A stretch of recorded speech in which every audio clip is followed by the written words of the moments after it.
ज्ञानेश्वरी अध्याय 16 भाग 4. आत्तापर्यंत भगवंतांनी आपल्याला दैवी गुणाबद्दल किंवा दैवी संपत्तीबद्दल सांगितले.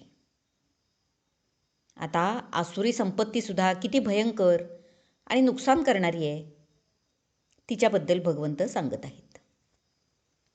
ते म्हणाले, दंभ, दर्प, अभिमान, क्रोध, निर्दयीपणा आणि अज्ञान ही लक्षणे आसुरी संपत्ती असलेल्या पुरुषाची आहेत. आपणच आपल्या तोंडाने स्वतःचे गुणवर्णन करणे म्हणजे दंभ होय. अगदी तीर्थयात्रा, यज्ञयाग, धर्माचरण याविषयी सुद्धा स्वतःबद्दल सांगणे हा अत्यंत मोठा दोष असून त्यालाच दंभ असे म्हणतात. स्वतःची कुवत, स्थिती यांची तमा न बाळगता थोड्याशाही प्रगतीने जो सगळ्या जगाला तुच्छ लेखतो त्याच्या अंगी दर्प आहे असे म्हणावे. क्षुद्र अशा लाभाने तो माजतो, मस्तवालपणे वागतो. असा मनुष्य दर्पयुक्त मानावा. आसुरी संपत्ती येते. आभाळाची सावली आली की हरखून जाऊन एखाद्याने आता काय घराची आवश्यकता नाही, सावली आलीच की असे मानून घरही मोडावे तशी त्याची मानसिकता असते, अगदी हलकी आणि चंचल. कोणाचाही मोठेपणा थोरवी ऐकून ज्याला त्याचा द्वेष मत्सर वाटतो, मीच काय तो शहाणा असे वाटते, त्याच्याकडे वृथा अभिमान किंवा दुरभिमान आहे असे समजावे. पतंगाला जशी दिव्याची ज्योत आवडत नाही किंवा काजव्याला जसा सूर्याचा त्रास वाटतो, तशी या दुरभिमानी पुरुषाला अगदी ईश्वराशी सुद्धा स्पर्धा करावीशी वाटते. माऊली म्हणतात, म्हणे ईश्वरा ते खाये, तया वेदा विषसूये, गौरवा माझी त्राये भंगीता असे. म्हणजे काय? म्हणे ईश्वरा ते खाये म्हणजे तो काय म्हणतो, ईश्वरालाच मी खाऊन टाकीन, म्हणजे त्याचं महत्त्व कमी करीन. तया वेदा विषसूये म्हणजे त्या वेदालाच विष घालून मारून टाकीन, म्हणजे वेदांची बदनामी करीन थोडक्यात. याप्रमाणे वेदादिकांच्या असामान्य महत्त्वात जी त्या वेदांची स्वाभाविक प्रतिष्ठा आहे जनमानसामध्ये, जगाचे हित करण्याची जी शक्ती आहे तिचा किंवा ईश्वराचा सुद्धा हा मनुष्य अपमान करत असतो. गौरवा माझी त्राये भंगीता असे म्हणजे तिचा अपमान करत असतो. अहममान्यता त्याच्या पाचवीलाच पुजलेली असते. अहम नामाचे नि मोहे, ईश्वराचे नामही न साहे. वेदा ते म्हणे मज हे सवती आली, म्हणजे तो आणखी कसा वागतो, मी या नावाच्या लोभाने आपल्याच नावाची कीर्ती जगात झाली पाहिजे असे त्याला वाटते. ईश्वराचं नावसुद्धा नको, मीच काय तो शहाणा. त्यामुळे ईश्वराचे नाव देखील त्याला सहन होत नाही. आणि तो वेदाला काय म्हणतो, वेदा ते म्हणे मज हे सवती आली. बघा केवढी मस्ती आहे. आणि वेदाला तो म्हणतो माझ्या ज्ञानाची बरोबरी करणारी मला ही जणू सवतच झाली आहे, वेदाचे ज्ञान ही. इतका तो अहममन्य असतो. अहममन्यता त्याच्या पाचवीलाच पुजलेली असते, माऊली म्हणतात.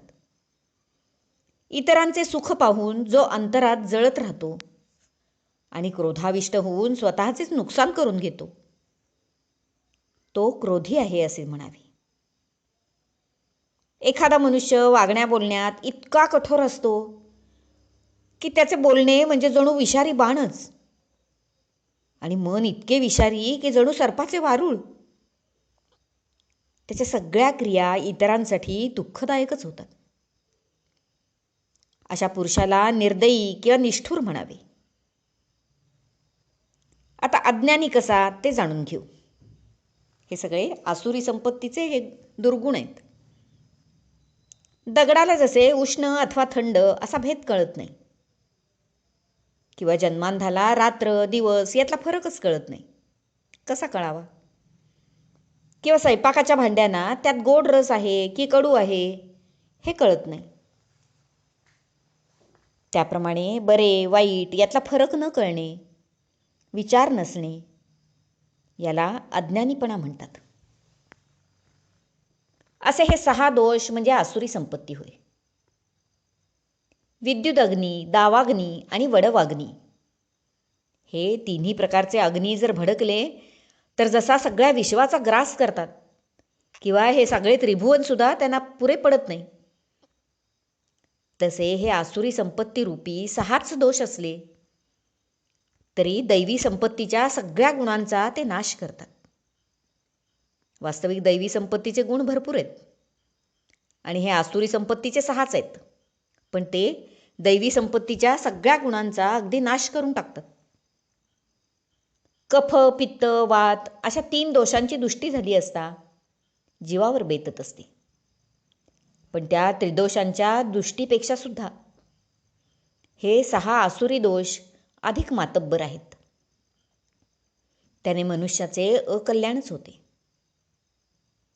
जे मुमुक्षु असतात त्यांच्यावर या दोषांचा एखादा थेंब जरी पडला तरी त्यांची सारी साधना वाया जाऊन पुन्हा ते संसार बंधनात अडकतात.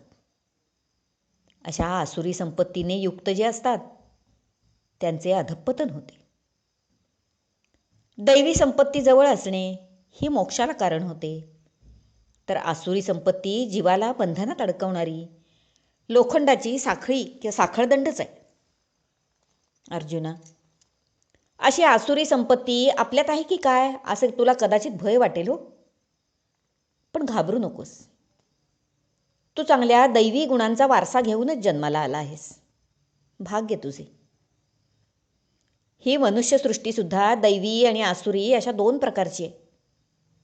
मागे 12व्या 13व्या अध्यायात दैवी संपत्ती, सृष्टी यांचे विवरण करून झाले आहे. म्हणून आता आसुरी मनुष्य कसा असतो त्याविषयी तुला सविस्तर सांगतो. वाद्याशिवाय नाद नाही आणि फुलाशिवाय सुगंध नाही, त्याप्रमाणे ही आसुरी गुणसृष्टीसुद्धा जोपर्यंत एखाद्या मनुष्य मात्रात येत नाही, बघा त्यालाही माध्यम लागतं मनुष्याचं, तोवरती नुसती अशी दिसत नाही. अग्नी जसा लाकूड हे माध्यम असल्याशिवाय प्रगट होत नाही, तशी ही आसुरी सृष्टी मनुष्याच्या देहात प्रविष्ट झाल्याशिवाय दिसत नाही. हे दुर्गुण कोणाच्या तरी देहामध्ये प्रगट झाल्याशिवाय ते दिसत नाहीत. आता पुढे भगवंत सांगतायत आसुरी मनुष्य कसा असतो ते ऐकूया पुढच्या भागात. हरिओम तत्सत. भाग 4 समाप्त.